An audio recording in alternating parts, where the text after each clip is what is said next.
안녕하세요. 주식하는 여비입니다. 오늘은 회사의 금융비용 활용에 관한 주제로 헬릭 스미스와 옵티머스의 사례를 들어 간단히 이야기하도록 하겠습니다. 제 영상은 회사의 정책 또는 운영 방법에 대해 옳고 그름을 따지기 위함이 아닙니다. 그저 제 개인적인 의견을 이야기하는 것이니 가벼운 마음으로 시청해 주시면 감사드리겠습니다. 영상의 순서는 다음과 같습니다. 회사의 금융 비용에 대해 간단히 이야기하고 저금리 시대의 무이자 자본의 투자에 대해 이야기하도록 하겠습니다. 그리고 앞에서 다뤘던 주제들을 헬릭 스미스 금융비용 활용 사례를 통해 더욱 구체화하겠습니다. 마지막으로 헬릭 스미스 주가를 하한가로 만든 옵티머스 자산운용은 어떤 것인지 간단히 살펴보도록 하겠습니다. 금융비용이란 쉽게 말해 이자 비용과 같습니다. 이자 비용은 우리가 일상에서 쉽게 접할 수 있는데요. 대학 등록금을 위한 학자금 대출이자, 그리고 내 집 장만을 위한 주택담보대출 이자 등이 그것입니다. 회사도 마찬가지로 사업을 운영하기 위해서 현금이 필요합니다. 따라서 사업 운영을 위해 은행 또는 금융기관에 돈을 빌릴 수 있고, 빌린 돈에 대한 이자를 지불하는 것이 금융비용입니다. 만약 우리가 이자를 낼 필요가 없는 부채가 생긴다면 어떻게 해야 할까요? 이자를 낼 필요가 없는 부채의 예는 임차인의 전세보증금이 있습니다. 집주인은 계약이 만료되는 시점에 임차인에게 전세보증금을 돌려줘야 하는 의무가 있습니다. 하지만 계약이 2년 정도 남았다면 여러분은 어떻게 하시겠습니까? 당연히 믿을 수 있는 곳에 투자해서 연 5% 이상의 수익을 내는 것이 가장 좋은 방법일 것입니다. 집주인은 사회생활을 통해 얻는 소득인 근로소득 외에 추가적인 금융소득을 가질 수 있기 때문입니다. 임차인과 계약기간에 맞춰 올바르게 투자한다면 집주인과 임차인 모두에게 좋은 효과를 가질 수 있습니다. 물론 올바르게 투자한다는 전제하에 말이죠. 많은 회사들 역시 마찬가지로 영업활동으로 얻은 현금을 이용해 자본소득을 얻기 위해 투자를 진행합니다. 투자를 올바르게 한다면 회사가 위기에 봉착했을 때 큰 버팀목이 되어주기 때문입니다. 헬릭 스미스 또한 2020년 8월 14일 반기보고서를 살펴보면 금융상품에 투자한 것을 확인할 수 있습니다. 전기에 비해 크게 공정가치가 훼손되지 않은 것을 보면 단기보고서만 봤을 땐 아무런 문제가 없어 보입니다. 그러나 우리의 헬릭 스미스는 또 거짓말하다가 걸려서 10월 6일 정정신고서를 제출하게 됩니다.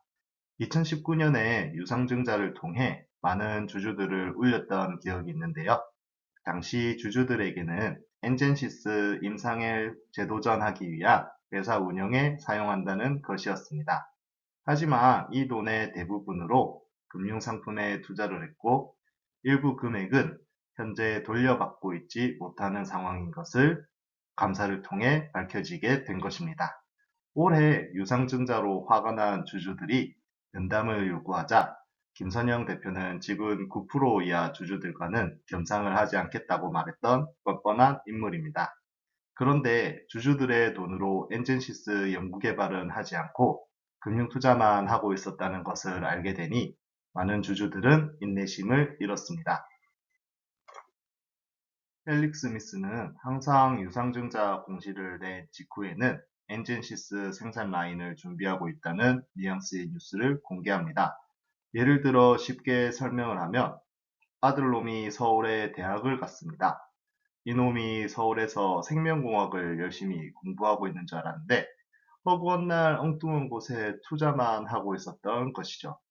그런데 투자 금액이 떨어지거나 등록금 내야 할 때 부모님 앞에서 어려운 전공서적 보여주며 공부하고 있는 척 하는 것입니다. 그리고 졸업할 때가 다가오자 이룬 것은 하나도 없고 마음은 급하니 고위험 상품에 손을 댄 것입니다.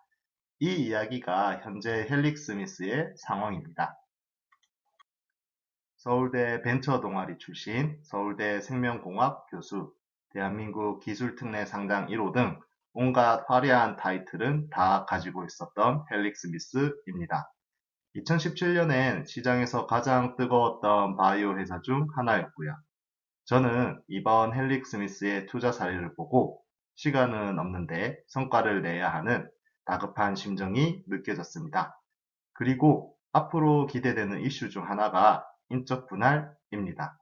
헬릭 스미스는 쉽게 말해서 연구개발회사 그리고 생산회사 이렇게 두 개의 회사로 인적 분할을 할 계획이 있는 것으로 발표되었습니다. 돈 먹는 하마들이 아내밭처럼 미분법을 하는 것인데요. 기존 투자자들은 항상 이 점을 염두에 두셔야 합니다. 이제 조금 다른 이야기를 하겠습니다. 헬릭 스미스가 투자한 돈을 돌려주고 있지 않은 이 옵티머스는 무엇일까요? 옵티머스는 자산운용사의 이름입니다. 사실 이 옵티머스 자산운용 사건이 정치권의 현재 핫 이슈인데요. 제 유튜브 채널의 방향과는 조금 다르지만 현재 사건에 대해 간단히 소개하도록 하겠습니다. 옵티머스 자산운용사는 고객들에게 이렇게 주장했습니다. 공공기관의 매출 채권에 투자해서 연 3%의 수익을 보장하겠다. 사람들은 쉽게 망할 일이 없는 공기업의 매출 채권에 투자할 수 있는 기회로 생각했습니다. 그런데 공공기관의 매출 채권이라는 것이 어디 말이 쉽지 거기에 투자할 수 있는 루트를 만드는 게 쉬운 일이 아닙니다. 공기업이 매출 채권을 담보로 돈을 옵티머스에 빌려야 이자 수익률이 발생을 하는데 공기업 이외에 일개 사모펀드인 옵티머스에 연 3% 이자를 주면서까지 돈을 빌릴까요? 공기업들이 주로 매출을 발생시키는 고객은 누구일까요? 고객들의 이러한 궁금증을 확신으로 바꿀 수 있었던 옵티머스의 근거 자료는 무엇이었을까요?